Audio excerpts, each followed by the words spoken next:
Magandang buhay. Ngayong umaga guys is dito tayo naghuhugas guys sa maliit na hugasan dito. Kasi alam nyo guys is wala kaming tubig last night. Since last night until now, morning wala kaming tubig guys. Walang delivery. So akala ko guys parang Manila lang ang walang tubig. Pati pala dito guys is nauubusan din kami ng tubig dito sa aming company. Kasi walang nagdi-deliver. So wala ding modern na pumunta ngayon, walang boss na pumunta, hindi ko alam guys. So buti at may isang galon ako na may laman na tubig na nakastock doon sa ilalim ng aking mesa. So hindi ko na matiis guys na hindi mahugasan po tong kahapon pa ito ng hapon ang aking mga hugasan. So yan po lahat yung mga hugasan ko, pati itong mga kawali, yan yung kawali. So ganyan guys ang sistema dito sa aming company. So mahirap po kung mag-CR ka, paano ka mag-CR na wala namang tubig.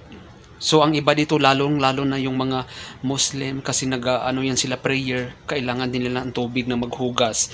So sana po panawagan ko lang dito sa aming company, sana po ayusin po nila today na magkaroon na po kami ng tubig. So tingnan nyo guys ang aking ito lang po talaga guys, buti at may tubig po akong reserve doon sa aking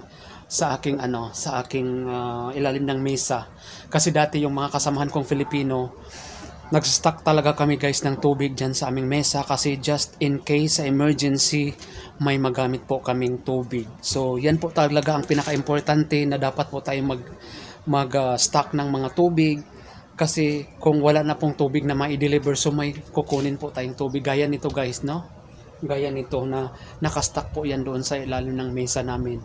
So mahirap po talaga guys ang sitwasyon sa ngayon. So nagkaubusan na po ng tubig dito sa aming villa. So kaya nga wala kaming pasok ngayon, hindi kami pumasok lahat kami is nag-strike, kumbaga hindi kami pumunta ng site.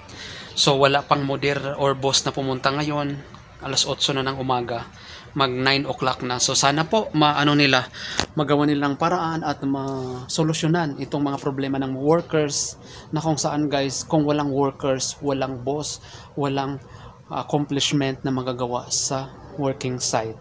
So malaki po guys ang na maibabahagi ng mga workers, lalong-lalo na sa accomplishment sa project. Kasi kung walang accomplishment, paano po sila sisingil doon sa main contractor or sa may-ari ng project.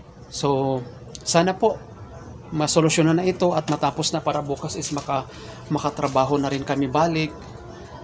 Kasi napakahirap guys ang sitwasyon, no? Napakahirap. So yan lang siguro guys ang aking konting vlog. Sana po supportahan nyo ako lagi. Nandyan kayo always na panoorin po ang aking video, na kahit boring, na wag nyo akong pagsawaan mga palangga, no? Yan lang, para matulungan nyo rin po ako guys sa aking mga ads. Panoorin nyo po yung aking advertisement at wag po nating i-escape, kasi kahit centavos lang yan guys maiipon at masaho din po natin yan. So magandang buhay and God bless us all. Have a nice day to one and all. Bye bye.